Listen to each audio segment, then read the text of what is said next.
আসসালামু আলাইকুম রহমতুল্লাহি ওয়া বারাকাতুহু। প্রিয় মুসলিম দিন দরদি বাবু ভাইরা এবং মা বোনেরা, নিশ্চয়ই আপনারা বুঝতে পেরেছেন যে আজকে আমি কোন বিষয় নিয়ে আলোচনা করতে যাচ্ছি। আজকে যে বিষয়টা নিয়ে আলোচনা করতে চাচ্ছি সেটা হলো যে কি কি কারণে আমাদের গোসল ফরজ অথবা ওয়াজিব হয়, সেই কারণগুলো আসলে কি।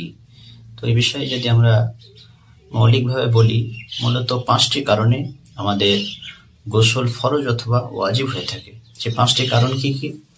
প্রথম যে কারণ সেটা হলো, আমাদেরকে মনে রাখতে হবে আমাদের শরীরের যে লজ্জাস্থান, যেখান থেকে 3 প্রকার বস্তু নির্গত হয়ে থাকে। এই 3 প্রকার বস্তু, একটা হলো পেশাব, দ্বিতীয় নম্বর হলো যেটাকে মজি বলা হয়, আর তৃতীয় নম্বর যেটাকে মনি বলা হয়। তো মজি এবং মনি এটা হয়তো সবাই বুঝতে পারবে না, আমি একটু খোলাসা করে বলি। মজি সেটাকেই বলা হয়, মনে করেন যে একজন পুরুষ অথবা একজন মহিলা তার বিপরীত লিঙ্গের প্রতি যদি সে আকর্ষণ হয়, বা মনে করেন এমন কোনো ছবি আপনি দেখছেন, যে ছবিটা দেখার কারণে আপনার সেক্সুয়ালি একটা মাইন্ড আপনার কাজ করছে, বা আপনার মাইন্ডে এমন কোনো একটা চিন্তা বা এমন কোনো একটা ধারণা আপনি করছেন যার কারণে আপনার মধ্যে একটা সেক্সুয়ালি বিষয় তৈরি হয়, যার কারণে আসলে আমাদের এই পেশাবের দ্বার থেকে একটা পানি জাতীয় হালকা আঠালো জাতীয় যে জিনিসটা বার হয়, আসলে ওটা মূলত বার হওয়ার কারণে আমাদের শরীরের উত্তেজনা আরো বেড়ে যায়। তো এটাকেই মূলত বলে মজি। আর মনি কাকে বলে?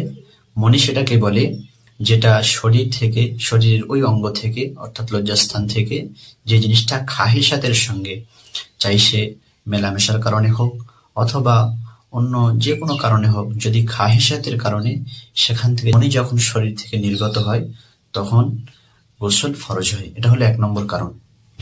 দ্বিতীয় যে কারণ সেটা হলো যে বিবাহর পর যে কোনো ভাবে আপনি মেলামেশা করেন, সেক্ষেত্রে যখন দুটো লিঙ্গ যখন একত্রিত হয়, চাই সেখান পেশাবের দ্বার থেকে কিছু বার হোক চাই না হোক খাহিসাতের সঙ্গে, তো সেক্ষেত্রে কিন্তু মনে রাখতে হবে গোসল ওয়াজিব অথবা ফরজ হয়ে যাবে। তৃতীয় নম্বর যে কারণ সেটা হলো যে মনে করেন মেয়েদের হায়েজ অথবা নিফাস। হায়েজ নিফাস বলতে মেয়েদের মাসে মাসে যে শরীর খারাপ হয়ে থাকে, এটাকে মূলত হায়েজ বলা হয়। নিফাস তাকে বলা হয় মেয়েদের যখন বাচ্চা হয়, বাচ্চা হওয়ার পরে যে সময়টাতে তাদের যে পিরিয়ড চলে, এই সময়টাকে নিফাস বলা হয়। তো এই হায়েজ এবং নিফাস থেকে মেয়েরা যখন পবিত্র হয়, পবিত্র হওয়ার পরে কিন্তু মেয়েদের উপরে গোসল ফরজ হয়। চতুর্থ নম্বর যে কারণ সেটা হলো, যখন কোনো মানুষ মৃত্যুবরণ করে, অর্থাৎ যখন কোনো মানুষ মারা যায়, তার দেহ থেকে যখন রূহটা বের হয়ে যায়, তারপরে কিন্তু তার উপরে গোসল ফরজ অথবা ওয়াজিব হয়।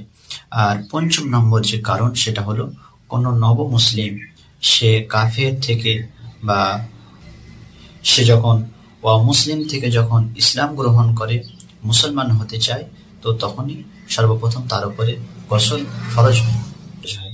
এই হলো 5টি মূলত গোসল ফরজ এবং ওয়াজিব হওয়ার যে কারণ।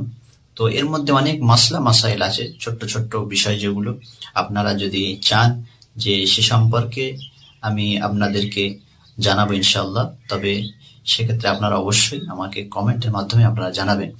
আর দ্বিতীয় কথা হলো, আমাদের এই চ্যানেলটা নতুন একটা চ্যানেল আমরা খুলেছি, তো এই চ্যানেলটা সকলে সাবস্ক্রাইব করে পাশে থাকবেন, আর আমাদের ভিডিওগুলো আপনারা শেয়ার করবেন, লাইক করবেন, এবং অবশ্যই আপনাদের যদি কিছু জানার থাকে, আপনাদের যদি কোনো প্রশ্ন থাকে বা কোনো বিষয় যদি আপনাদের জানার প্রয়োজন হয়, তাহলে অবশ্যই কমেন্টের মাধ্যমে আমাদেরকে অবশ্যই জানিয়ে দিবেন।